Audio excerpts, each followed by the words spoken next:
우리 이 시간 조나훈 목사님 나오셔서 창세기 38장 24절에서 30절 은혜가 이긴다라는 주제를 가지고 우리에게 큰 은혜 주시겠습니다.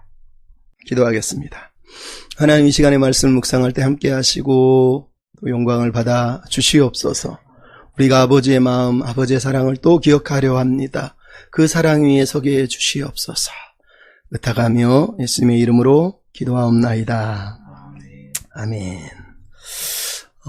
저는 여러분도 좋아하는 반전 영화, 그러면 반전 영화의 핵심은 여기서 전쟁을 반대하는 영화가 아니라 반전 영화, 반전이 있는 영화.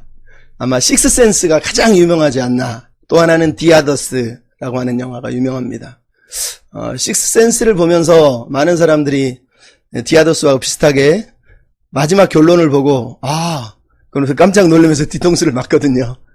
근데 제가 좋아하는 영화 감독 중에 하나가 바로 M. 나이트 샤말란이라고 하는 사람입니다. 그 사람이 만든 영화들은 대부분이 식스센스, 사인, 빌리지 이런 영화들이에요. 근데 M. 나이트 샤말란이 이런 영화를 만든 이유를 많은 사람들은 궁금해합니다. 왜 저 사람은 자꾸 유령 영화 아니면 귀신 영화, 초자연적인 영화를 만들까? 근데 M. 나이트 샤말란이 신기하게 원래 신학을 공부를 조금 했다고 그래요. 그래서 이 사람의 영화는 인도 사람임에도 불구하고 신학적인 철학이 좀 들어있습니다. 그래서 그 사람이 항상 하고 싶은 말은 이거라고 그럽니다. 이 세상이 전부가 아니다. 다른 세계가 있다라는 겁니다.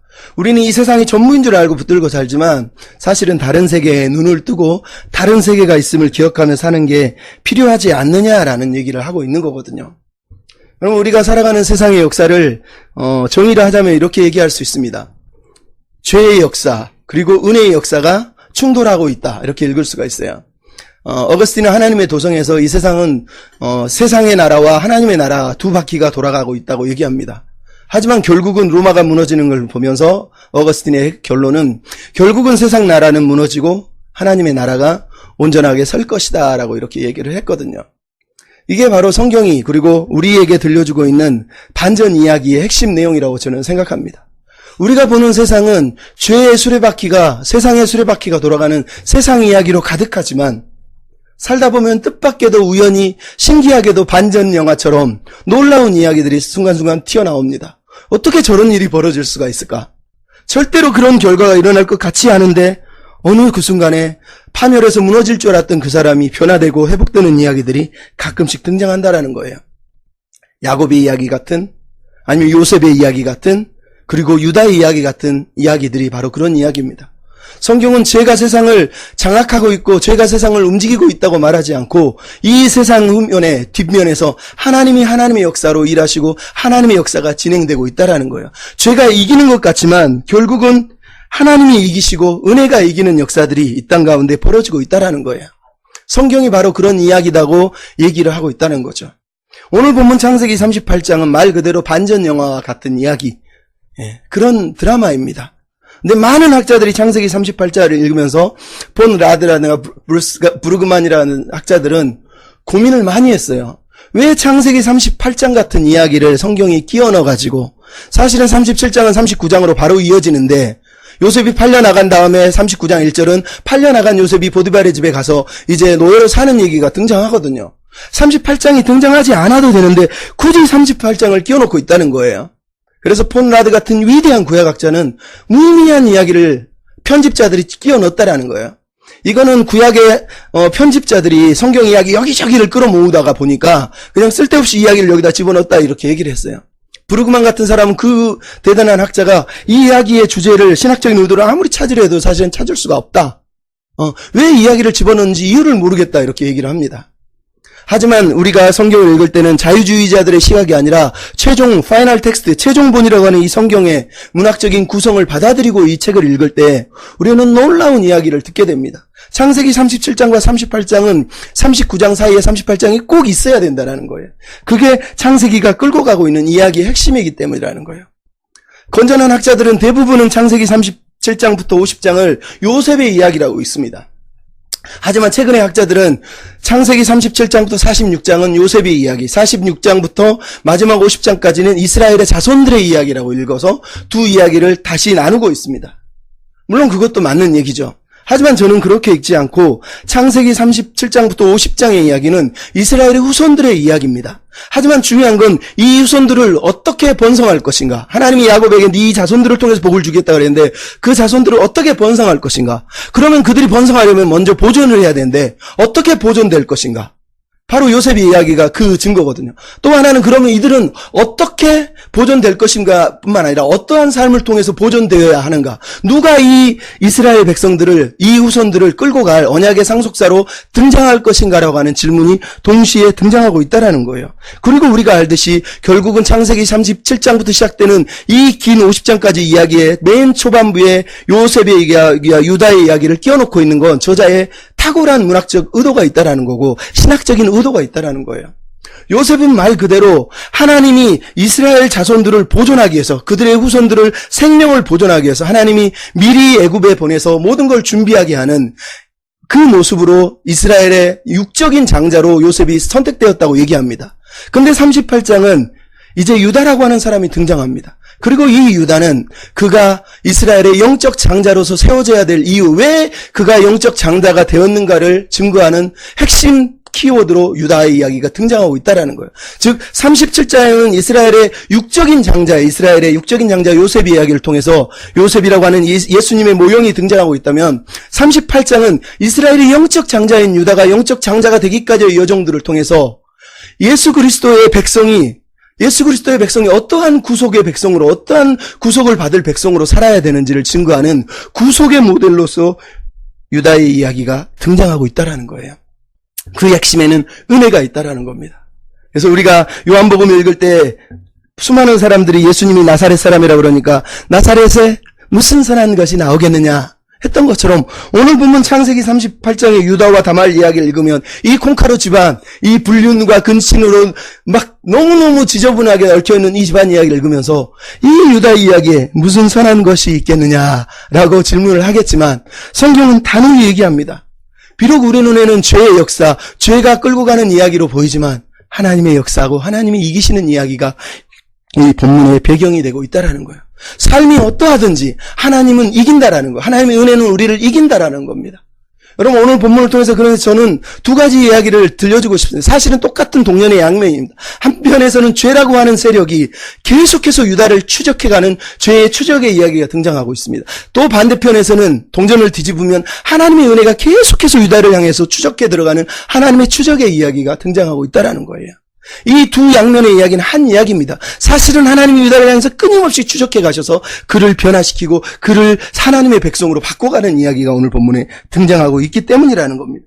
먼저 오늘 본문을 읽을 때 우리는 38장을 쭉 읽자마자 제일 먼저 드는 건 당혹스러움입니다. 요셉의 37장의 요셉과 야곱의 가족들의 이야기의 당혹스러움보다 유다의 이야기는 가장 큰 충격으로 다가옵니다. 한 개인이, 구약에 등장하는 한 개인이 이렇게까지 처참하게 타락하고 무너진 이야기가 성경에 거의 등장하지 않습니다. 이렇게까지 타락할 이야기가 등장하는 경우가 거의 없다는 거예요.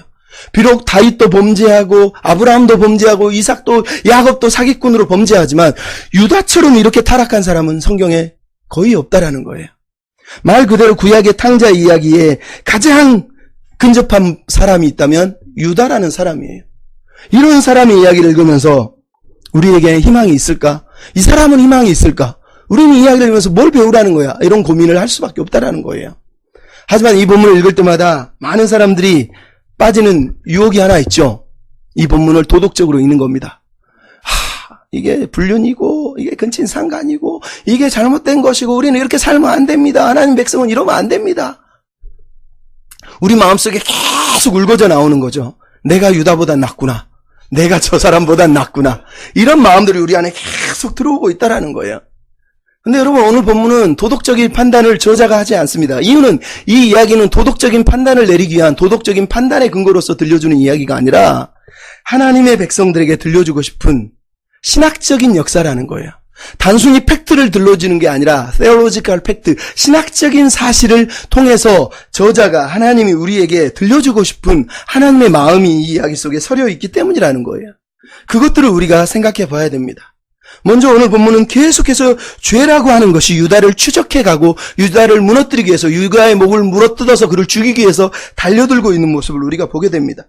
38장 1절을 이렇게 시작하죠. 그 후에 유다가 자기 형제들을 떠나 내려가서 아둘람 사람 히라와 가까이 하니라. 말 그대로 오늘 본문의 유다는 타락한 백성이로 자기 백성 신앙 공동체 자기 가족과 결별하고 혼자 외로이 가출해서 탕자처럼 먼 이국 땅 가나안 땅으로 떠나간 이야기가 등장하고 있습니다. 근데 재밌는 건 이 유다의 모습이 사실은 요셉 이야기 이전부터 이 이야기가 진행되는 모습이라는 거예요. 유다의 친구 히라라고 하는 사람, 가나안 사람과 아주 가까웠다는 얘기는 유다는 원래부터 이 가나안 사람과 아주 친했다는 얘기를 우리가 생각해 볼 수밖에 없어요. 왜 유다와 유다의 형제들이 요셉을 죽이기 전에 잘못을 하고 악하다고 평가를 받는 이유가 여기 다시 등장하는 거예요. 유다는 요셉의 형제들의 대표성을 띠고 있는 겁니다. 그러니까 유다의 타락은 그들의 형제들조차도 이 정도로 타락했을 거라는 걸 증명해줘요. 나중에 유다뿐만 아니라 시므온도 가나안 여자하고 또 결혼을 하거든요. 그러니까 유다나 시므온이나 형제들은 대부분이 하나님의 신앙의 유산보다는 자유롭게 편안하게 가나안 문화에 젖어 사는 게 너무 익숙했다는 거예요. 그래서 유다는 공동체와 작별을 하고 떠나고 있습니다. 근데 문제는 유다가 왜 공동체를 떠나고 아버지의 품을 떠나냐는 거죠. 거기에 우리가 느끼는 게 바로 가나안, 이 땅의 가나안 교인들의 모습이 등장하는 거예요. 분노거든요. 유다는 지금 분노하는 겁니다. 왜 분노하죠? 자기보다 동생을 더 사랑하는 아버지를 이해할 수 없습니다. 그 아들을 잃었는데 그 아들을 보고 울고 있는 아버지의 마음을 이해할 수가 없습니다. 뿐만 아니라 자기가 더 나은데 어머니는 자기 이름을 여호와를 찬송하라고 유다라는 이름을 지어줬는데 하나님은 자기에는 꿈에게 말씀하지 않더니 저 못난이 같은 동생 맨 막내 베냐민 전에 그 아들에게 꿈을 주시는 모습을 보면서 하나님께 분노하고 있는 겁니다. 하나님을 향해서 복수하고 싶은 마음이 드는 거고 부모를 향해서 분노하고 있는 거예요. 그래서 그 후에 오늘 1절이 그렇게 시작하는 거예요. 요셉을 팔아넘긴 후에 그가 요셉 사건을 통해서 부모에 대해서 하나님에 대해서 분노하고 이 공동체를 떠나고 있는 겁니다. 나아가서 그는 죄책감으로 이 공동체를 떠난 겁니다. 왜 죄책감이 듭니까? 매일마다 위조를 거절하는 아버지, 요셉이 죽은 것 때문에 매일마다 울고 있는 아버지를 보면서 자기 마음속에 솟아오르는 그 양심, 죄책감, 억누를 수가 없는 그 답답한 마음, 해결할 수가 없는 거예요. 근데 회개해도 못하고 아버지께 토설하지 못합니다. 결국은 그 죄책감을 피해서 달아나고 있는 겁니다. 책임지기 싫은 겁니다. 그래서 도망가고 있는 거거든요. 여러분, 오늘 본문의 가장 중요한 단어가 그는 나보다 옳도다라고 유다가 다말에게 한 언어예요. 근데 이 말이 왜 중요하겠습니까? 유다는 평생을 살면서 자기가 옳았다고 믿었어요. 부모가 틀렸고 요셉이 틀렸고 하나님이 틀렸다고 믿은 사람이에요. 그렇기 때문에 자기는 거기를 떠난 겁니다. 나는 잘못한 게 없는데 왜 굳이 저렇게 하나님 믿지? 아버지 웃기다. 왜 저렇게 편애하면서 하나님 믿지? 하나님 웃기다. 왜 우리보다 저 사람을 더 사랑해? 하나님 너무하시는 거 아닙니까? 내가 뭘 잘못했는데요? 그러면서 그가 지금 아버지를 떠나고 있다라는 거예요. 항상 자기가 옳았다고 믿는 거거든요. 그게 교만이고 죄의 핵심이거든요. 내가 잘못했다고 느끼지 않는 거예요. 나는 괜찮다고 느끼는 거거든요. 근데 재밌는 건 죄라고 하는 건 내가 책임을 회피한다고 그래서 내가 그 자리를 떠난다고 그래서 죄가 나를 가만두지 않는다라는 거예요. 죄는 끝까지 나를 쫓아와서 내가 범죄했던 그 자리로 나를 데려가서 내가 어떤 죄를 지었는지를 다시 보게 하는 거예요. 여러분 오늘 본문 속에 드러나고 있는 이야기를 가만히 읽어보십시오. 유다의 타락의 이야기 그리고 그 결과들이 등장하죠. 2절을 보면 유다가 가나안 사람 여자와 결혼을 했다고 그럽니다. 근데 재밌는 게 뭐라고 하죠? 그 가나안 딸을 보고 데리고 통침했다. 이게 어디서 등장합니까? 창세기 6장 그리고 창세기 12장의 바로가 그리고 창세기 34장의 세겜이 디나를 보면서 했던 거예요. 보고 데려가서 통침하는 거예요. 비록 유다는 그 여자를 사랑했겠지만 그 방식은 타락한 사람들하고 똑같다는 거예요. 신앙적인 목적이나 신앙적인 비전이 아무런 기준이 없이 그냥 자기 마음에 드는 여자를 데려다가 동침하고 결혼을 했다고 얘기하고 있습니다. 근데 왜 이게 문제입니까? 그 아버지들이 아브라함이 이삭이 그리고 야곱에게 들려준 이야기가 뭡니까? 가나안 여자하고 결혼하면 안 된다는 거예요. 신앙의 순수함을 지키기 위해서 그렇게 했었던 부모의 신앙을 유다가 다 버렸다라는 거예요. 버린 이유는 뻔하죠. 아버지한테 복수하는 거거든요. 그래 요셉 잘 되라고 하십시오. 그래 뭐 죽었는데도 그렇게 서럽습니까? 아이고 됐습니다. 나 혼자 잘 살아보겠습니다. 유다를 향한 복수가 하나님을 향한 야곱을 향한 복수가 하나님을 향한 복수와 똑같은 거거든요. 근데 이렇게 복수하며 자기 인생을 망가뜨리고 있는 이 사람을 볼 때 너무너무 안타깝습니다. 그는 죄를 회피하고 죄를 피해서 도망갔지만 사실은 죄가 유다를 쫓아와서 그를 찾아내서 그를 파멸로 지금 이끌어가고 있는 이야기, 오늘 본문의 이야기라는 거예요. 왜요? 여러분, 유다가 결혼하고서 낳은 아들들이 등장하잖아요. 근데 성경이 7절이나 10절의 내용이 뭐라 그러죠? 그 아들들이 악해서 하나님이 죽이셨대요. 첫째 아들 엘은 왜 악했는지 증거하지 않지만 10절은 동생 오나는 왜 악했는지를 증거하고 있지만 결국은 이 라, 지난주에도 얘기했지만 잘못이라고 하는 라는 선악과 할 때 악이거든요. 하나님이 보시기에 악한 인생을 아들들이 살았다라는 거. 유다는 자기 아버지처럼 살지 않겠다고 다짐하고 뛰쳐나가서 살지만 자기 아들들을 자기 마음대로 할 수 없어요. 자기도 가나안 문화에 젖어 살기 때문에 자기 아들들이 그렇게 악하게 사는 거에 대해서 관심도 없었을 뿐만 아니라 그들이 그렇게 악한 인생을 살았다라는 거예요. 교육의 실패요, 삶의 방식의 실패라는 거예요. 그래서 하나님이 그들을 죽이셨다라는 거예요. 근데 유다가 그것을 깨닫지 못하고 있다라는 거예요. 여러분, 유다가 얼마나 자신만만했으면 자기 아들 이름을 엘은 파수꾼, 오나는 강하고 부유한 사람, 그리고 셀라는 평안하고 기도, 이런 의미예요. 하나님은 우리 가정을 파수꾼으로 세우셔서 우리가 평안하게 살게 해주십시오. 하나님을 안 믿지만 그런 인간적인 소망을 가지고 자기 아들들을 이름을 지었다라는 걸 알 수 있다는 거예요. 그가 거하고 있는 성읍의 이름이 거십이라고 하는 동네 이름이 원래의 뜻은 거짓의 성이라는 뜻이랍니다. 말 그대로 유다는 거짓의 성인 가나안 땅에 가서 거기서 스스로 평안함과 안전함과 부유함을 누리기 위해서 스스로의 행복을 찾아서 떠난 이야기, 파랑새를 찾아 떠난 이야기하고 똑같다라는 거예요. 근데 거기에 파랑새가 없었다는 얘기를 하고 있다는 거죠. 이 유다의 형제들의 아들들의 이야기가 유다의 형제들의 이야기인 거예요. 그들이 왜 악했는지, 왜 그들이 요셉을 죽이려고 했는지, 왜 하나님이 그들을 싫어하셨는지를 보여주는 거예요. 요아 보시기에 악했다는 거예요. 이 말은 유다뿐만 아니라 이제 유다의 형제들조차도 유다의 자식들처럼 결국은 그 죄가 그들을 찾아가서 그들을 물어뜯고 그들을 죽일 거라는 겁니다. 죄가 그들을 결코 포기하지 않고 죽일 거라는 얘기를 하고 있다라는 거예요. 두 번째로 유다를 찾아오는 죄의 추적의 이야기가 뭡니까? 유다의 아내가 죽었다라는 거예요. 그리고 다말이 변장을 한 사건이 나오고 있습니다. 유다는 자기 아들들을 보존하기 위해서 마지막 막내 아들을 다말에게 주지 않습니다. 그리고 다말 보고 수절을 하라고 얘기합니다. 여러분, 이것처럼 못된 짓이 없습니다. 고대 근동의 문맥을 이해하지 않으면 이 이야기를 이해할 수가 없어요. 여러분, 이스라엘 시대 유대 근동의 가장 핵심적인 문화는 여자가 자녀를 낳는 겁니다. 자녀를 낳지 못한 건 인생에서 가장 큰 수치예요. 그리고 나아가서 가족의 유산은 보존돼야 되기 때문에 형이 죽으면 동생이 형의 유산을 보존하기 위해서 대신 자녀를 낳아주는 게 계대 결혼법이 있었단 말이에요. 근데 유다는 자기 아들이 마지막 아들이 죽을까봐 다말을 수절을 시켰다라는 거예요. 수절을 시켜버리면 무슨 일이 벌어지느냐? 여인이 자기 친정에게 돌아가거나 아니면 스스로 생활을 유지해야 되는데 결혼 지참금도 없고 유산이 없기 때문에 결국은 몸을 파는 창기의 자리까지 극단적인 선택을 해서 물려가는 일이 벌어진다라는 거예요. 오늘 본문에 다말이 창기로 변심하고 있는 건 성적인 걸 좋아해서 그런 게 아니에요. 그가 완전히 사회적인 압박 가운데 궁지에 몰려있다라는 걸 그대로 보여주고 있는 거예요. 유다는 그런 다말의 처지를 이해하지 않습니다. 그를 창녀의 자리까지 몰아놓고 있음에도 자기가 무슨 짓을 하는지 모르고 있어요.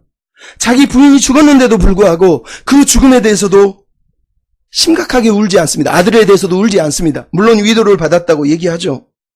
그리고 창녀를 찾아서 갔다고 얘기를 하고 있어요. 염소의 털을 깎는, 양의 털을 깎는 그 축제 기간에 유다가 아내가 죽고 얼마 후에 버젓하게 창녀를 찾아갔다는 거예요.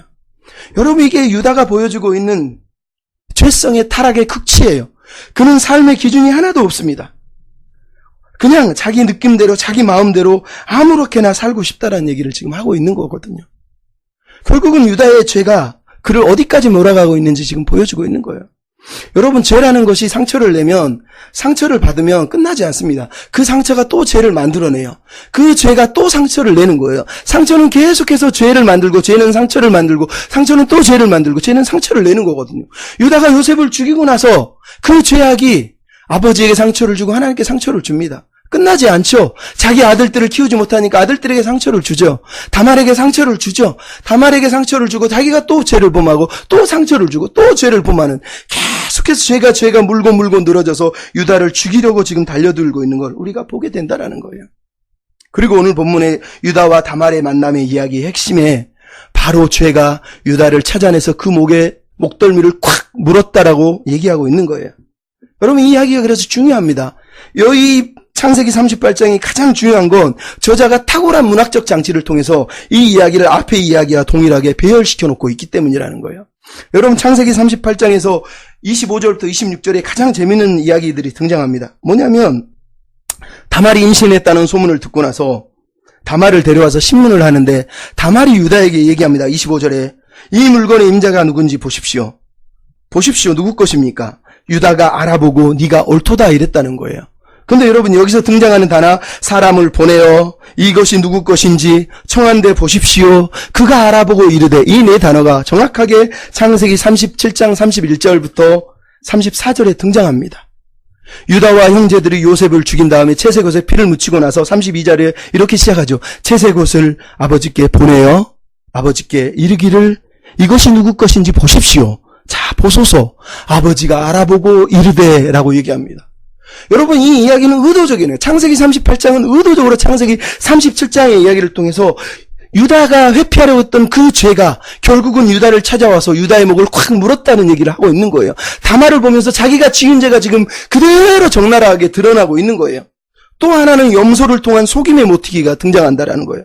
여러분, 우리는 성경을 볼 때 염소라는 단어가 특히 야곱의 이야기, 요셉의 이야기에 가장 많이 등장하는 이유가 왜 등장하는지 알아야 됩니다.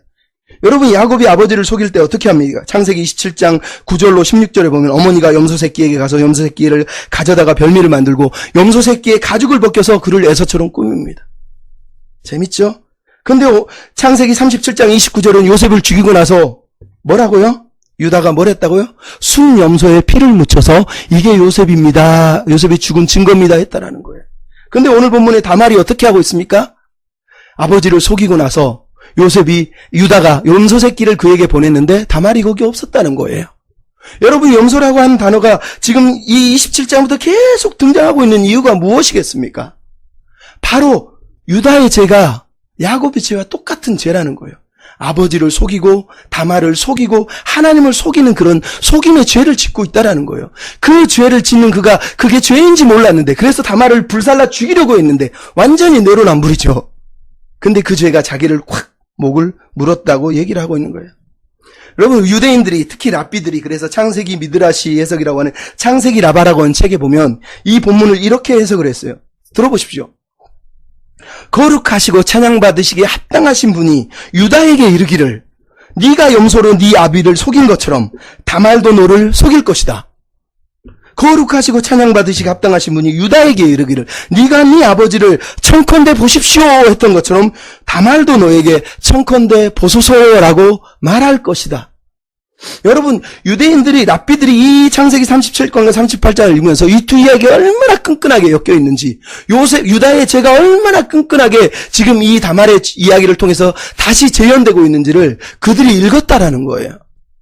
여러분, 우리가 읽어야 될 내용이 바로 이거예요. 이 이야기는 죄가 유죄에 낸다거나 가게의 저주가 흐르기 때문에 여러분 조심해야 됩니다. 이 얘기를 하고 있는 게 아니라는 거예요. 인간의 죄성이, 인간의 죄가 얼마나 강력한지를 보여주고 있는 거예요. 어떤 사람은 그런 거예요. 아브라함이 거짓말하더니 이삭도 거짓말하고, 요셉이 속이더니, 야곱이 속이더니 유다도 속이고, 요셉도 나중에 또 형제들을 어쨌든 속이잖아요, 은잔으로. 그거 다 거짓말이네. 이거를 가게의 저주, 이런 식으로 읽잖아요. 가게는 전방에 가면 저쪽에 있는데. 여러분, 아버지의 죄를 짓지 않는 사람이 누가 있습니까? 조금만 생각해 보십시오. 아버지의 죄를 안 짓는 사람이 누가 있습니까? 나도 아버지처럼 거짓말했고요. 나도 아버지처럼 성질 냈고요. 나도 아버지처럼 분노했고요. 나도 아버지처럼 나쁜 짓 했고요. 말 못할 죄들을 나도 아버지처럼 지었어요. 이 세상에 누가 아버지처럼 죄 안 짓고 산 사람이 어디 있습니까? 다 뜯어놓고 해체해서 보면 다 똑같은 사람이에요. 그 사람이 그 사람인 거예요. 중요한 건 이만큼 죄가 우리를 향해서 강력하게 다가오고 있다라는 거예요. 죄가 지금 유다를 향해서 끝까지 추적해 와서 유다가 지은 죄를 결국은 찾아내서 그를 목을 콱 물고 그를 죽이려고 지금 하는 이야기가 오늘 본문의 이야기라는 거예요. 여러분, 진 캐리의 영화, 조엘 슈마우라고 하는 감독이 만든 영화 넘버 23가 있습니다. 참 재밌는 영화예요. 조엘 슈마우라고 하는 사람이 만든 영화의 하나는 폼부츠, 하나는 넘버 23가 대표적인데 이 두 가지가 재밌는 건 두 가지가 주제가 거의 비슷하다는 거예요. 근데 넘버 23가 재밌는 게 뭐냐면 월터라고 하는 주인공이 아내가 생일 선물로 자기에게 넘버 23라고 하는 책을 줍니다. 그 소설을 읽다 보니까 그 소설의 살인자 주인공이 자기랑 똑같이 느껴지는 거예요. 그리고 매일마다 모든 것들이 다 23, 23라고 하는 단어 속에 모든 게 조합이 이루어지는 음모론과 같은 느낌이 드는 거예요. 그래서 이 주인공이 누굴까를 찾아가다 보니까 자기가 13년 전에 살인을 했는데 살인을 하고 떨어져서 기억력을 잃은 거예요. 그래서 자기가 누군지 잊어버렸는데 그 소설을 읽다 보니까 그게 자기인 거예요. 그래서 나중에는 경찰한테 자기가 아내는 숨기려주려 하는데 이 사람이 스스로 자백을 하고 이러면서 영화가 끝나가는 내용이에요. 근데 영화가 딱 끝나자마자 바로 영화 엔딩 크레딧에 성경 구절이 하나 뚝 올라옵니다. 뭐라고 돼 있냐면 민수기 32장 23절 23 이렇게 해놓고 말씀이 나옵니다. 너희가 만일 그같이 하여 여호와께 범죄하면 너희 죄가 반드시 너희를 차단할 줄 알라. 여러분, 저는 23 영화를 보다가 깜짝 놀랐습니다. 수많은 평론가들이 이 영화를 보고 이렇게 재미없는 영화, 이렇게 어이없는 영화를 만들다니 23이라고 하는 숫자의 과잉이다. 짐 캐리 외에는 볼 게 없다 그랬거든요. 근데 여러분, 하나님을 믿는 사람은 이런 영화를 보면 그렇게 읽으면 안 돼요. 그가 왜 조엘 슈마우가 민수기 32장 23절 넘버 23 23절을 계속 그 머릿속에 각인했는지 이해는 못하지만 그 구절은 정확해요. 죄가 반드시 너를 찾아내서 너를 죽일 거라는 거예요. 여러분, 이게 죄의 역할이에요. 죄는 끝까지 우리를 찾아와서 우리의 목을 콱 들어물고 우리를 죽일 거라는 거예요. 죄는 포기하지 않는다라는 거예요. 내가 한번 죄에 노출된 이상, 내가 죄인으로 태어난 이상 죄는 절대 나를 포기하지 않습니다. 네가 내 거라고 하는 소유권을 인정하라고 얘기할 거거든요. 근데 우리는 유다 이야기를 읽으면 이런 인간이 어떻게 하나님을 믿어? 나는 정말 괜찮아 보이거든요. 여러분, 신앙은 그렇게 하는 게 아니거든요. 비록 우리 눈앞에 유다와 같은 사람들이 널려 있습니다. 우리는 손가락질하고 조조할 수 있습니다. 하지만 그 전에 우리가 해야 될 게 있다면 내가 그 사람하고 별반 다르지 않다는 거예요. 그럼 장라루라고 하는 목사님이 저번에 한번 제가 옛날에 들려준 이야기 중에 이런 얘기했어요. 당신이 아는 가장 큰 죄인이 당신이 아니라면 당신은 자신을 잘 모르고 있는 거다. 당신이 알고 있는 죄 중에 가장 큰 죄인이 자기라는 걸 모르는 사람이 가장 비참한 사람이라는 거예요. 여러분, 디모데전서에서 사도 바울이 죽음의 직전에서 썼던 말이 뭡니까? 내가 죄인 중에 괴수다.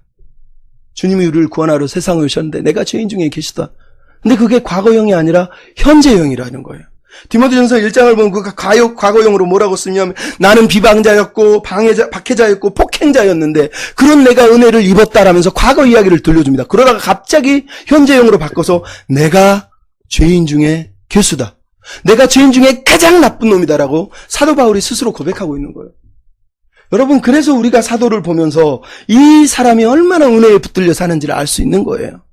우리가 교회를 다니면서 목사들이 조금만 기도하고 성경만 읽고 조금만 은사를 받고 뭔가 막 응답받는 것 같으면 마치 자기는 신처럼 생각합니다. 그래서 남들을 우습게 여기고 정죄하고 판단하고 비판하기를 너무 잘합니다. 그래서 자기가 죄인인지 모르는 거거든요. 그것처럼 불쌍한 게 어딨냐는 거예요. 우리가 죄인임을 알아야 돼요. 유다의 이야기를 읽으면서 다른 사람의 이야기를 읽지 않고 나의 이야기를 읽어야 돼요.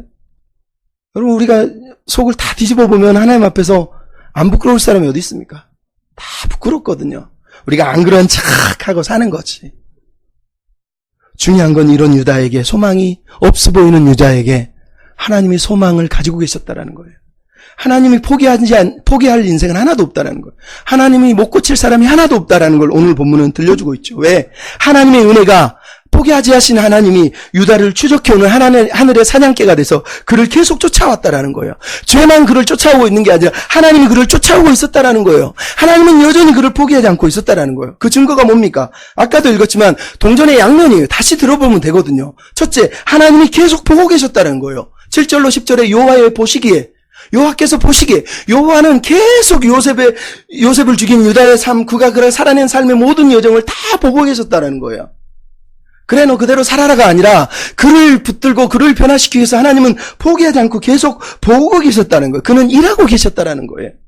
또 하나 오늘 본문에 등장하는 단어 제라라는 거예요. 제라. 여러분, 유난히 이 단어가 여기서만 등장하고 있습니다.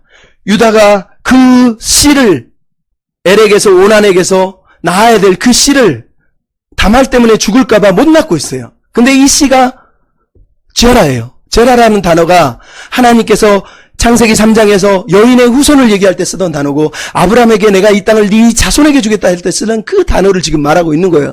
그러니까 지금 창세기 저자는 의도적으로 이 이야기를 통해서 하나님이 자기 언약의 후손들을 보존하시고 그 언약의 후손들을 번성하게 하시기 위해서 여전히 지금 일하고 있었다는 거예요. 그 자손을 계속해서 번성케 하시려고 하나님이 지금 일하고 계신다는 거예요. 유다는 자기 지금 직계 후손 죽을 까봐 걱정하고 있는데 하나님은 지금 이 유다의 후손이 아니라 하나님이 언약한 약속의 후손이 끊어질까봐 하나님이 더 걱정하고 계셨다라는 거예요.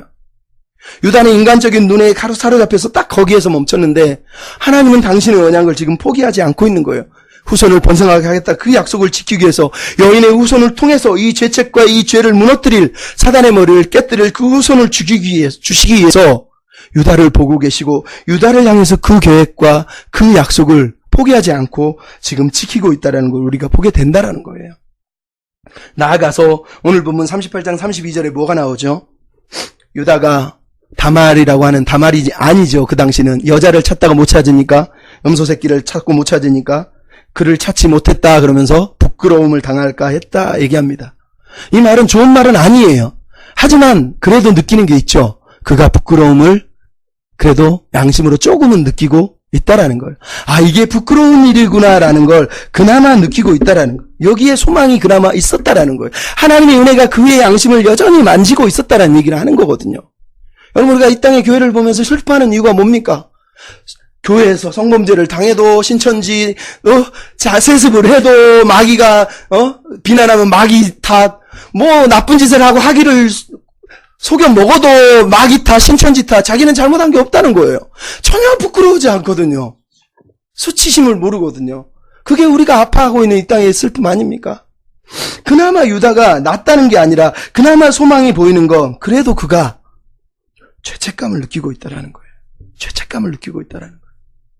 그럼 제가 아까 얘기했지만 조엘 슈마이어라고 하는 사람이 만든 영화 중에 하나가 폰 부스예요. 넘버 23 이전에 만들었는데 그 영화는 너무너무 잘 만들어서 매니아층이 형성됐고 미국에 사울이라고 하는 친구가 있는데 그 친구가 자기 아내를 처음에 만나서 데이트할 때 이 친구를 데려가서 보여준 영화가 넘버 23하고 폰 부스였대요. 처음 만나는데 지혜 자매를 내가 만났는데 뭐라 그래 그 얘기를 들려주면서 너무 무서웠대요. 자기 남자친구가 그렇게 무서운 사람인지 몰랐대. 왜 그 영화를 들려주는지 이해를 못하는 거죠. 얼마나 웃었는지 몰라요. 나도 배꼽을 잡고서 야 처음 만났는데 설명이나 해주지 무조건 이 영화부터 보여주냐고. 여자가 넘버 23와 폰부츠를 보면 너무너무 무서웠대. 우리 지혜자매가. 근데 여러분 폰부츠가 얼마나 재밌는 영화고 얼마나 신앙적으로 읽을 때 놀라운 영화인지 몰라요. 스튜라고 하는 한 남자가 폴더폰을 들고 통화를 합니다. 근데 통화를 이 폴더폰으로 못해요. 기록이 남으니까. 그래서 꼭 통화를 할 때는 공중전화에 들어갑니다. 누구에게? 내연녀에게. 아내에게는 폴더폰으로, 내연녀에게는 공중전화로 전화를 하는 거죠. 근데 폰부스에 들어갔는데 전화를 끊자마자 갑자기 따르릉 하고 전화벨이 울립니다. 전화를 딱 받았더니 첫 대사가 이랬습니다. 재밌지? 사람들이 전화벨이 울리기만 하면 누군지도 모르면서 전화를 받잖아. 그러면서 시작을 해요. 그리고 이 사람이 계속 붙들고 너 이 전화 끊으면 네 아내를 죽인다, 너를 죽인다 막 협박을 합니다. 그러면서 뭐라고 그러냐면 네 죄를 고백하라는 거예요. 네가 무슨 잘못을 했는지 고백하라는 거예요. 네가 내 언니를 속이고 네 아내를 속인 걸 고백하라는 거예요. 고백을 못하죠. 그래서 영화는 처음부터 끝까지 폰부츠에 갇혀있는 콜린 파렐 한 사람만 거의 대부분이 이 영화, 이렇게 지루해 보일 수 없는 영화를 끌고 갑니다. 근데 너무너무 재밌어요. 스릴러물이 되거든요. 그리고 마지막에 콜린 파렐이 폰부츠에서 자기 죄를 실토를 합니다. 물론 자기를 죽이겠다고 하는 저기병이 자살했다고 얘기하지만 영화가 끝나는데 무슨 일이 벌어지냐면 자기가 총상에 가짜 총상에 맞고 쓰러졌는데 그래서 마취돼서 마취가 막 드는데 바로 앞에 한 남자가 나타나서 자기 발을 붙들고 얘기합니다. 재밌지? 사람들은 전화벨이 울면 누군지 모르고 전화를 받아. 그리고 한마디를 더 합니다. 자네가 정직하게 살지 않으면 또다시 전화벨이 울릴 거야. 이러면서 영화가 끝나요. 여러분 이 영화가 우리 시대 우리를 향하여 주는 경고예요. 하나님이 이 땅의 교회를 위해서 우리를 향해서 매일마다 하시는 말씀인 것 같아요. 너 똑바로 안 살면 전화벨이 울릴 거야. 그리고 너 실토하지 않으면 넌 죽을 거야. 우리가 하나님 앞에서 직구할 것이다. 다 실토해낼 건데 그때 가서 부끄러움을 당하고 실토할 것인지 지금 실토할 것인지 하나님 여전히 우리에게 오늘도 배를 울리시고 실토하라고 말씀하시는 이야기라는 거예요. 그 영화를 보면서 얼마나 감동을 했는지 모릅니다. 여러분, 유다의 이야기는 그런 이야기예요. 죄만 추적해오고 있는 것이 아니라 하나님의 은혜가 끝까지 유다를 추적해오고 있고 그의 마음과 양심을 흔들어대고 있고 다말의 언어를 통해서 다말의 증표들을 통해서 도장과 끈과 지팡이를 통해서 그가 무슨 죄를 지었는지 결국은 그가 내가 죄인이구나 라고 고백하게 만들었다라는 거예요. 이게 은혜라는 거예요. 은혜는 지지 않는, 은혜는 이렇게 처참한 유다 같은 사람도 변화시킬 수 있다라는 거예요. 이렇게 타락한 인생도 자기 아내가 죽었는데 창녀를 향해서 뛰어가고 있는 이 남자도 하나님이 변화시켰다는 얘기를 하고 있어요. 여러분, 박효진이라고 하는 장로님이 1999년에 책을 하나 썼는데 제목이 하나님이 고치지 못할 사람은 없다예요. 이 박효진이라는 분은 원래 교회를 안 다니다가 나중에 아내가 교회를 다니니까 교회를 다니는데 사실 하나님 안 믿어요. 그러다 38에 하나님을 믿게 되지만 청송교도소에서 교도관으로 교도장으로 일을 하는 사람이에요. 얼마나 그가 악랄했는지 교도소에서 소문나기를 지옥에서 온 박주임이라고 소문이 날 정도로 교도소에 갇혀있는 죄수들을 우습게 여기고 인간 취급을 안 했던 사람이에요. 근데 그가 변화됐죠. 전과 육범이라고 하는 용호라는 친구를 만났는데 그가 예수를 믿게 되고 감옥에서 예수를 믿더니 용호라는 친구가 사람이 달라지더니 매일마다 사람들을 쫓아다니면서 복음을 전하는 거예요. 사람을 만날 때다 울면서 울면서 당신도 예수 믿어야 됩니다. 나 같은 사람을 예수님이 사랑하시고 구원해 줍니다. 저기 박주임도 예수 믿더니 변화됩니다. 이러면서 자기 이야기를 신앙의 이야기를 들려주니까 그 우락부락하는 죄수들이 이 아이의 눈물을 보면서 변화되는 걸. 박주임도 영호를 만나면서 변화되면서 이런 죄인도 저런 사형수들도 하나님이 변화시키는구나.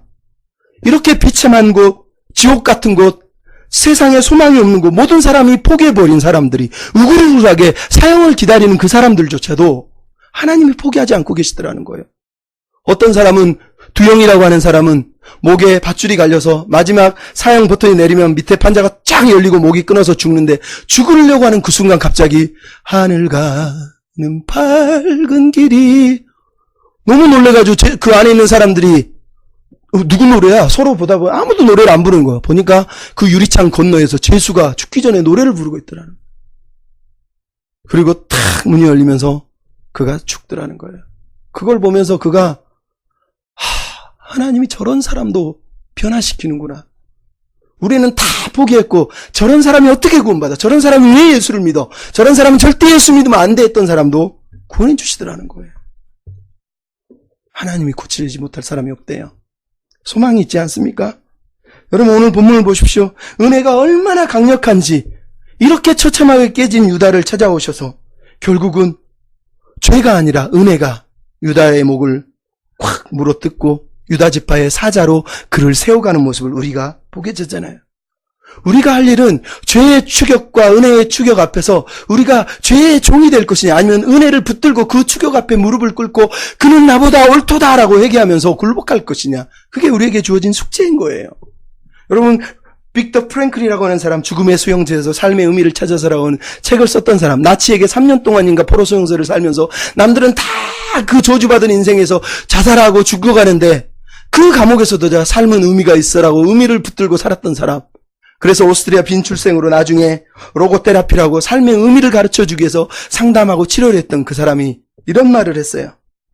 삶이 계속되는 한 모든 죄와 악은 여전히 만회가 가능하다. 이 세상이라는 영화는 촬영 중이다. 이것은 미래가 여전히 만들어지고 있다는 것을 의미한다. 미래는 우리 각자의 책임하에 있기 때문이다. 이렇게 썼어요. 여러분 오늘도 하나님의 영화는 우리를 향한 영화는 돌아가고 있는 거예요. 아직 끝난 게 아니라는 거예요. 많은 사람들이 그냥 저 모습을 보고 이제 끝이구나 하지만 하나님은 아직 안 끝났대요. 너 아직 마지막까지 안 봤잖아. 끝까지 더 보라고 얘기한다라는 거예요. 중간에 나오는 사람처럼 멍청한 사람이 어디 있습니까? 다 보고 나와야 된다라는 거예요. 그래서 성경이 이런 얘기를 하죠. LLT, 리빙 바이블 성경은 이렇게 성경을 고린도후서 7장 10절을 번역했어요. 하나님은 때때로 우리 삶 속에 슬픔을 사용하셔서 우리가 죄에서 떠나 영생을 추구하도록 도와주신다. 하나님은 때때로, 하나님은 가끔, 하나님은 어떨 때는 자주 우리 삶의 슬픔과 고난과 죄를 통해서도 우리를 변화시키고 새롭게 하신다라는 거예요. 여러분, 우리가 이 하나님을 믿어야 돼요. 하나님은 끊임없이 우리를 향해서 은혜로 다가오시고 그분 아버지의 팔은 넓기만 합니다. 우리는 당자처럼 도망갔지만 여전히 아버지는 문 밖에 나와서 팔을 벌리고 치지도 않고 손을 쉬지도 않고 벌리신 채 기다리고 또 기다리고 기다리세요. 그분의 팔이 얼마나 넓은지. 그 어떤 죄도, 그 어떤 망나니 같은 짓거리도 하나님의 은혜 앞에서는 아무것도 아니에요. 은혜는 지지 않거든요. 은혜는 포기하지 않거든요. 은혜가 죄보다 더 크거든요. 은혜가 결국은 이길 거라는 거예요. 그럼 이게 중요한 겁니다. 우리 인생이 얼마나 하나님의 은혜로 가득 찼는지 유다의 이야기를 읽어보면 알 수 있어요. 그럼 유다의 이야기, 하나님의 은혜의 반격의 이야기를 가만히 들어보십시오. 먼저 우리가 유다의 변화를 볼 때 제일 먼저 떠오르는 게 뭐 유다의 고백이죠. 그는 나보다 옳도다. 다말이 꺼낸 증거를 보면서 유다가 했던 마음이 그는 옳고 나는 틀렸다. 나는 악하다. 나는 나쁘다. 이런 뜻이거든요. 유다는 다말의 모습, 다말의 행위를 보면서 자기가 얼마나 나쁜 사람인지를 지금 깨닫고 있어요. 물론 이 본문만 보면 그가 나빴던 이유는 내가 아들을 주지 않았기 때문이라는 것을 우리는 알 수 있지만 이 단어는 단지 그 하나의 이야기로 끝나는 게 아니에요. 그가 지금 뭐가 다말이 옳고 자기가 뭐가 나쁘다고 얘기하는지를 우리는 더 깊이 들어봐야 돼요. 먼저 다말의 신앙 앞에서 그가 지금 무릎을 꿇고 있다라는 거예요. 그럼 다말이 누굽니까? 이 다말이라는 여자 때문에 유다는 다시 자기 신앙, 자기가 잃어버린 것을 되찾고 있어요. 하나님은 다말을 사용하여서 은혜가 마침내 유다를 확 붙들고 그가 무엇을 놓쳤는지를 깨닫게 하고 있는 거예요.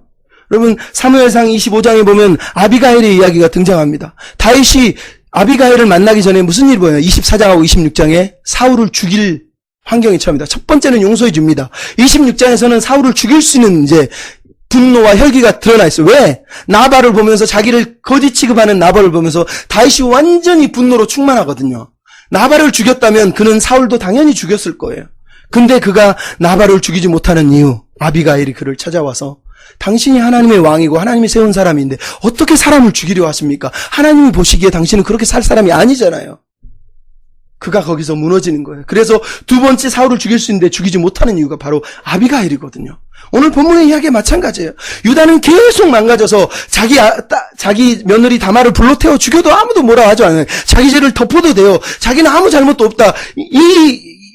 이방 여인이 누군가를 만나서 임신을 했다. 그러고 모함을 해서 죽여버리면 끝나요. 장자연처럼 묻어버리면 끝나는 거예요.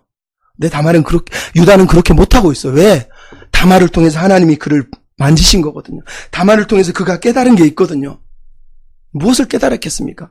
여러분, 다말은 룻과 똑같은 사람이에요. 룻기를 나오는 룻이 어떤 사람입니까? 룻은 유대의 남자와 결혼을 했습니다.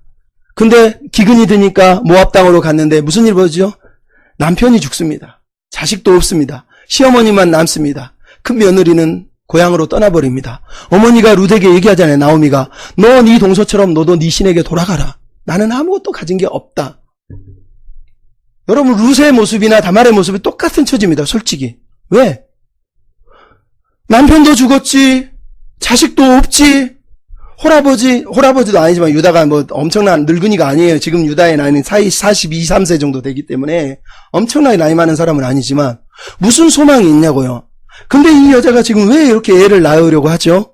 바로 룻의 신앙이 다말의 신앙이었음을 우리가 읽을 수 있어요. 다말이 뭐냐고 그러냐면 하나님을 도저히 믿을 수 없는 여인이 자기 어머니에게 룻이 그렇게 얘기하죠. 룻기 1장 16절에 보면 어머니 가시는 곳에 내가 가고 어머니가 머무시는 곳에 내가 머물고 어머니의 백성이 나의 백성이 되고 어머니의 하나님이 나의 하나님이 되실 것입니다. 남편을 죽였는데 남편이 없는데 너 어머니 혼자 있는데 아무것도 가진 거 없는데 이 여자는 대체 무엇 때문에 하나님을 붙들려고 하죠? 하나님을 언제 경험해 봤다고? 하나님이 누군데요? 할 수가 없어요. 근데 룻은 어머니를 통해서 어머니가 믿는 하나님에 대해서 뭔가를 붙잡은 게 분명합니다. 오늘 본문의 다말의 이야기를 보십시오. 다말이 굳이 하나님을 믿어야 될 이유가 하나도 없잖아요. 그가 자녀를 안 낳고 그냥 자기 친정으로 가도 상관이 없어요. 근데 굳이 유다를 통해서 아들을 낳으려는 게 뭐예요? 자기의 수치심 하나를 덮기 위해서 그랬을까요? 아니라는 거예요. 다말은 유다의 타락한 유다만 본 게 아니라 그럼에도 남아있는 유다의 가문에 흐르고 있는 하나님의 언약, 하나님의 축복, 제라, 하나님이 이 가정을 통해서 하시고 싶은 일들에 대해서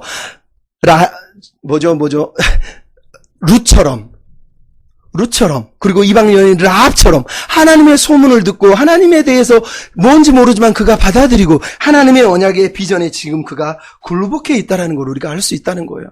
하나님의 언약 백성의 일원에 대해서 살고 싶은 마음이 룻에게도 다말에게도 라합에게도 있었다라는 거예요. 이게 은혜라는 거예요. 유다는 하나님의 언약의 백성인데 언약 백성의 일원이 얼마나 큰 축복을 받은 사람인지를 그는 잊어버리고 살았어요.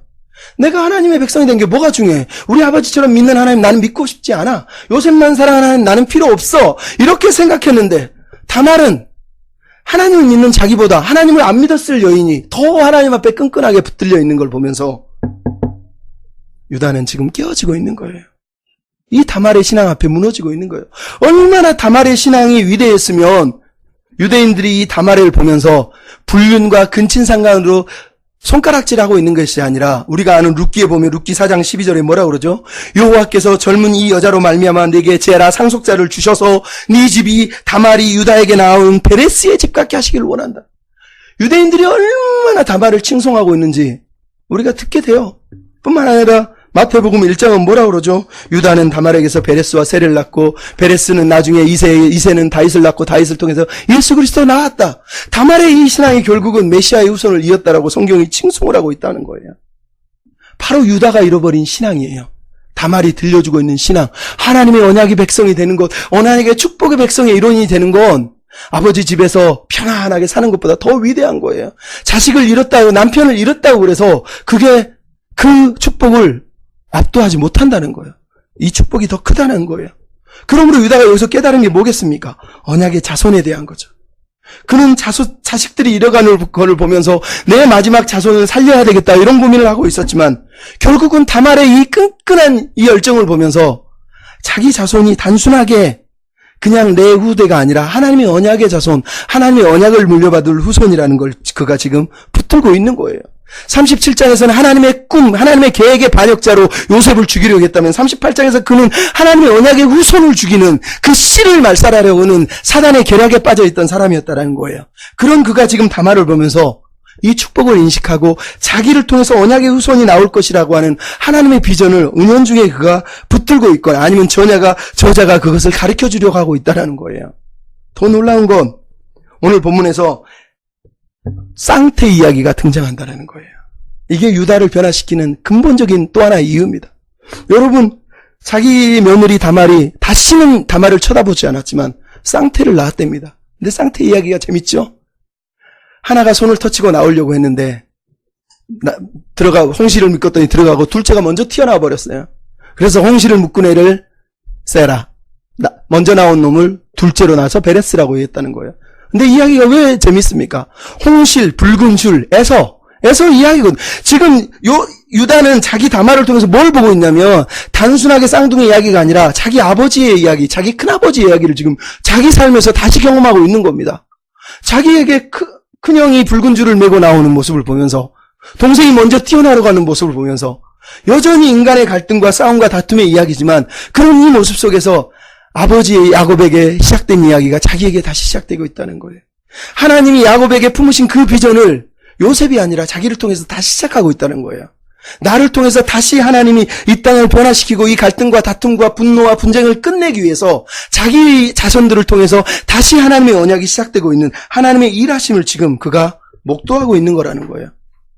그게 바로 이 쌍태 이야기의 핵심이라는 거죠. 마지막으로 깨달은 게 뭐겠습니까? 결국 이 이야기를 통해서 유다가 아버지의 마음을 배웠다라는 거예요. 여러분 오늘 본문을 읽으면 이게 왜 39장 이야기 중간에 나와서 깜짝 놀랐지만 창세기 38장은 창세기 44장의 이야기 이전에 1년 전의 이야기입니다. 무슨 얘기냐? 요셉이 노예로 팔려갔다가 나중에 총리가 되고 다시 형제들을 만나기까지 22년이 걸립니다. 이 이야기 오늘 본문의 이야기는 21년 정도 되는 이야기라는 거예요. 유다가 요셉을 만나기 전에 그가 변화된 이야기를 지금 들려주고 있는 거예요. 이 이야기를 빼버리면 유다가 왜 요셉 앞에 붙들려가지고 아버지를 설득하면서 요셉을 설득하면서 내가 대신 남겠다, 나를 대신 데려가라고 하는지 이해를 못해요. 근데 이 본문이 있기 때문에 우리는 유다가 왜 그랬는지를 알 수 있어요. 왜? 유다는 이 창세기 38장 우리가 읽은 이 마지막 요셉을 만나기 1년 전의 사건을 통해서 유다가 아버지의 삶을 의도치 않게 스스로 살아내고 있어요. 사랑하는 여인을 잃었습니다. 두 아들을 잃었습니다. 자기 아버지랑 똑같아. 거기다가 쌍둥이 아들이 태어났습니다. 자기는 아버지가 이해가 안 됐어. 왜 저렇게 울까? 요셉이 뭐라고? 뭐 때문에 저렇게 힘들어하고 아파하지? 근데 그가 자녀를 잃으면서 하나님이 쌍태를 주시는 것을 보시면서 자기 인생 가운데서 하나님이 무엇을 원하시는지 뿐만 아니라 우리 아버지가 왜 이렇게 힘겨워했는지를 처음으로 이해하게 되는 거예요. 왜 그가 위로를 거절했는지, 왜 그가 그렇게 우리 아버지가 아파했는지. 그가 이 사건을 통해서 창세기 42장, 44장에 가면 아버지를 설득할 때 엉 울면서 내가 아버지의 아들 베냐민 대신 내가 죽겠습니다.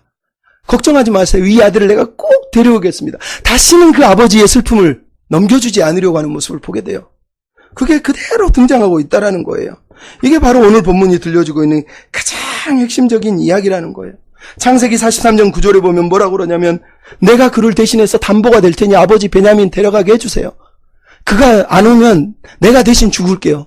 이러면서 설득을 합니다. 창세기 44장에서는 뭐라고 그러냐면 16절에 요셉이 베냐민을 포로로 삼으려고 하니까 유다가 요셉에게 얘기하기를 우리가 어떻게 정직함을 나타내겠습니까? 무슨 말을 해야 되겠습니까? 하나님이 우리의 죄악을 찾아내셨으니 이 잔을 발견된 자가 노예가 되는 거 맞습니다.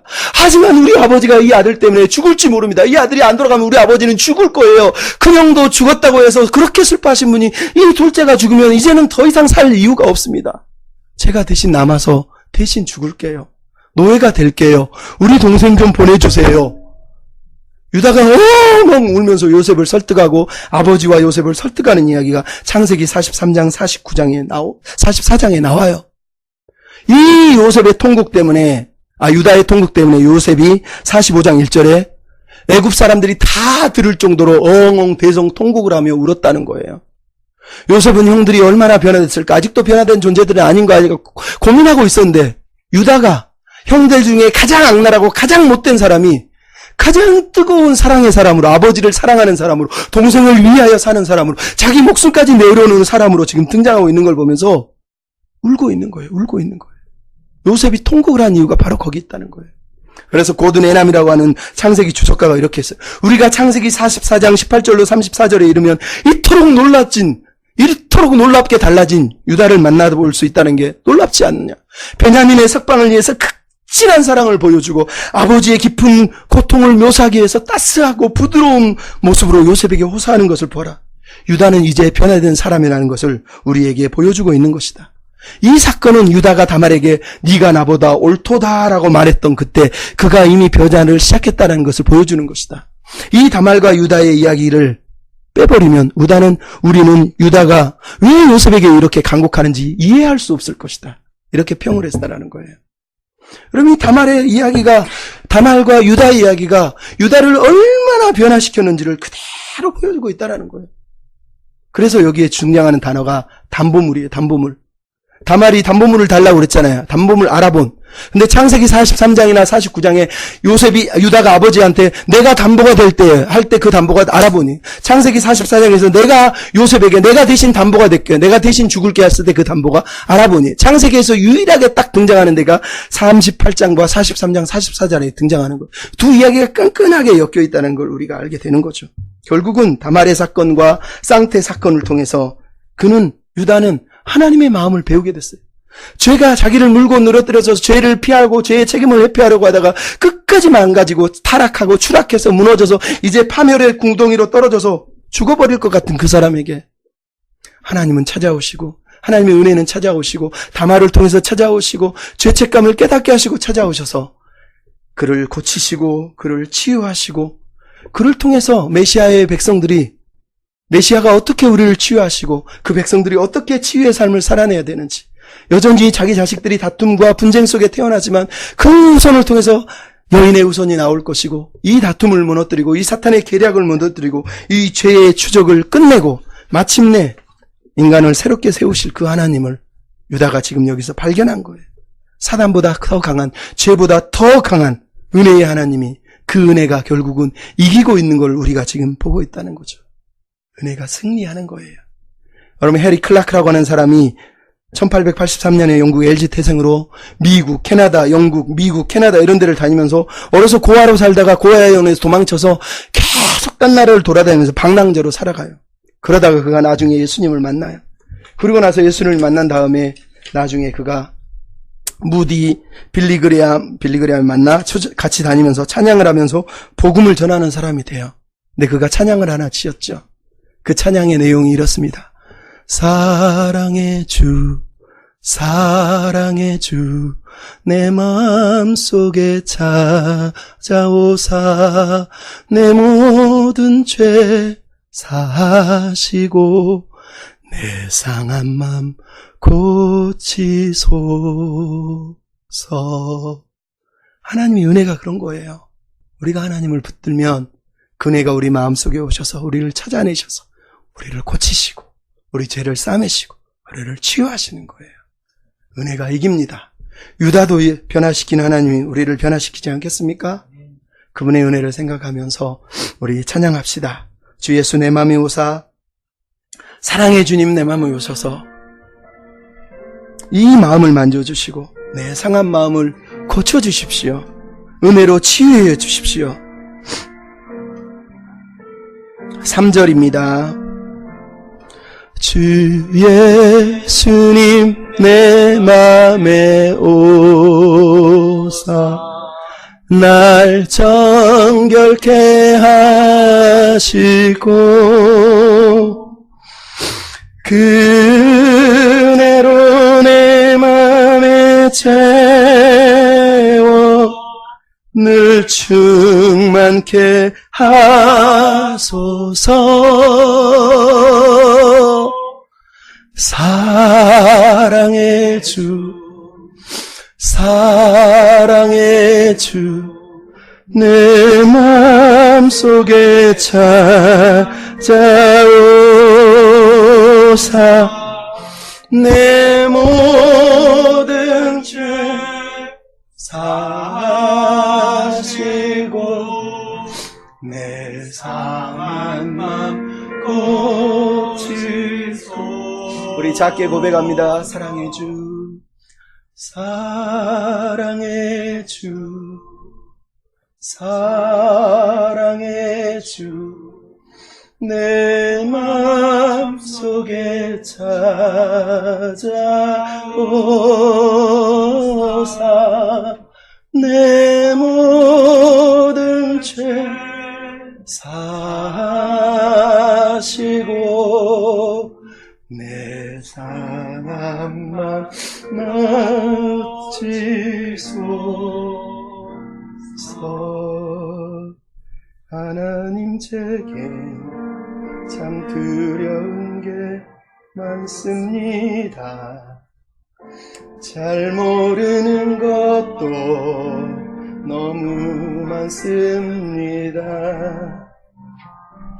부끄러운 일은 헤아릴 수도 없고, 지치고 힘든 때도 그때도 의연한 척 해야 할 때도 있습니다. 하나님 제겐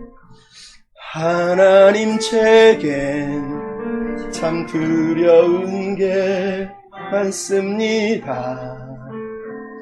잘 모르는 것도 너무 많습니다. 부끄러운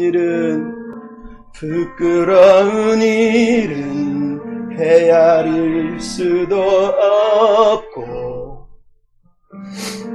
지치고 힘든 때에도 그때도 의연한 척 해야 할 때도 있습니다. 하나님 제게 한 번 더 고백합시다. 하나님 제겐 참 두려운 게 많습니다.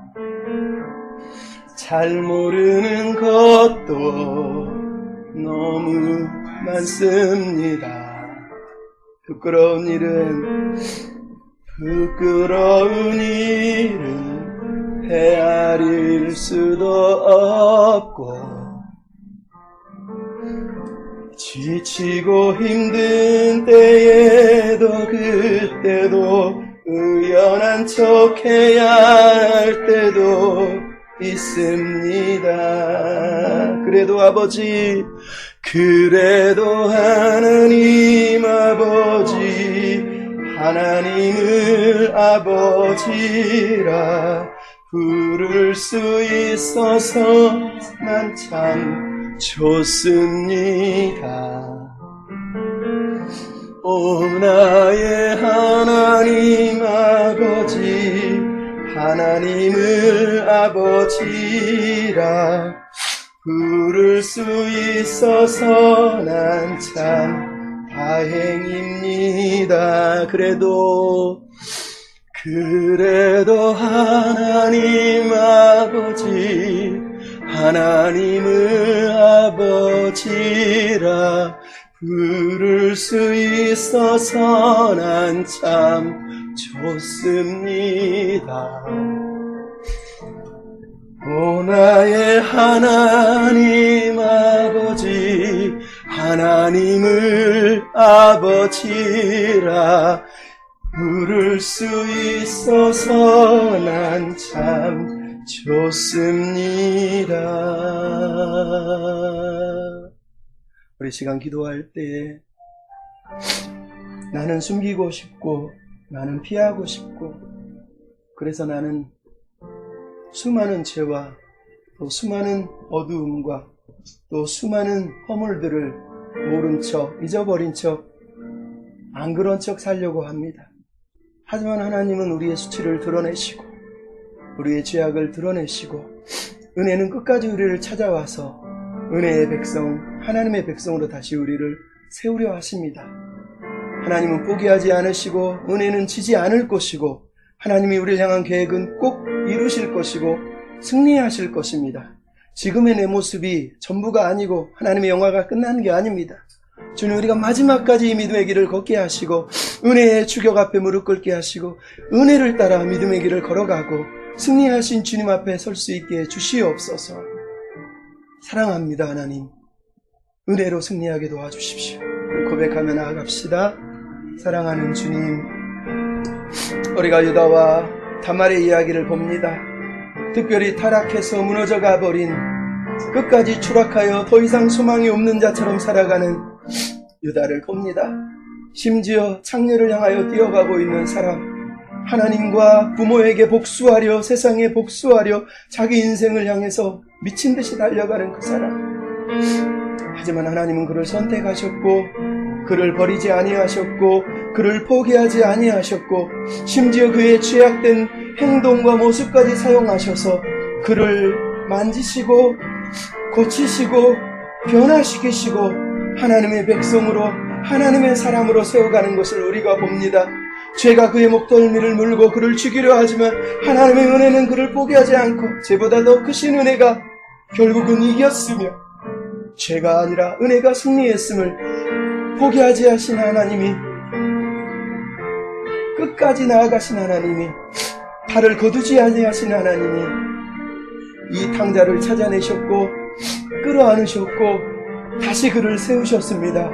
하나님, 내가 이런 죄임을 알게 하셔서 주님 앞에 다시 서게 하시고 우리의 부모와 우리의 가족들과 우리 주변의 사람들이 비록 하나님을 몰라 저주하며 또 하나님을 믿는다 하면서 하나님의 꿈을 짓밟고 하나님의 영광을 짓밟고 하나님의 비전을 뭉거뜨리며 살아가는 저들 하나님 불쌍히 여겨주시고 주님, 죄가 그들을 파멸하여 궁덩이로 떨어뜨리지 않게 하시고 하나님의 은혜가 그들을 붙들고 변화시키며 새롭게 하여서 다시 하나님의 백성으로 설 수 있도록 하나님의 변화의 은혜를 허락하여 주시옵소서.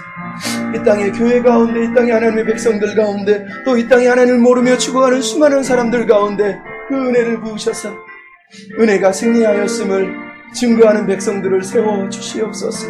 하나님의 자손이 되고 하나님의 백성이 되고 하나님의 비전을 품은 자가 된 삶이 얼마나 복된 것인지를 우리가 날마다 기억하며 감사하게 해주십시오.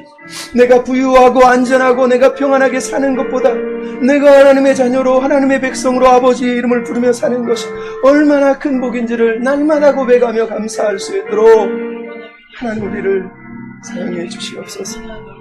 그래도 하나님, 그래도 하나님 아버지, 하나님을 아버지라 부를 수 있어서 난 참 좋습니다. 오 나의 하나님 아버지, 하나님을 아버지라 부를 수 있어서 난 참 다행입니다. 그래도 하나님 아버지, 하나님을 아버지라 부를 수 있어서 난 참 좋습니다. 오 나의 하나님 아버지, 하나님을 아버지라 부를 수 있어서 난 참 좋습니다. 아멘. 하나님, 우리가 하나님을 아버지라 부를 수 있어서 너무 좋습니다.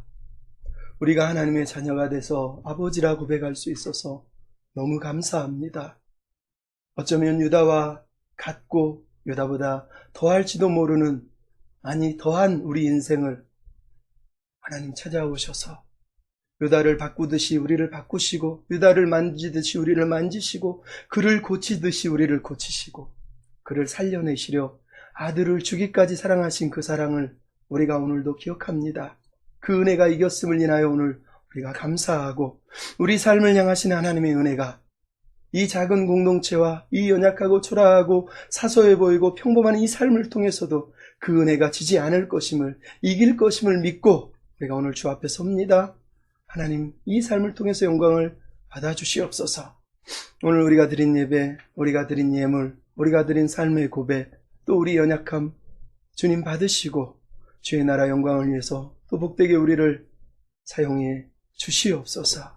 이제는 은혜의 주관자 되신 우리 주 예수 그리스도의 은혜와 아들을 주기까지 포기하지 않으시는 끝없이 사랑하신 아버지 하나님의 사랑과 그 은혜의 이김을 믿고 그 은혜의 승리를 믿으며 믿음의 경륜을 감당하라 격려하시며 응원하시며 여전히 찾아와 이끌고 또 등을 밀어 격려하시는 성령 하나님의 위로하심의 역사가 오늘도 은혜의 승리를 기억하며 은혜 앞에 굴복하며 나아가기를 소원하는 하나님의 백성들, 작은 교회 함께 예배하는 자들 머리 위에 이제부터 영원토록 함께 하시길 간절히 축원하옵나이다. 아멘.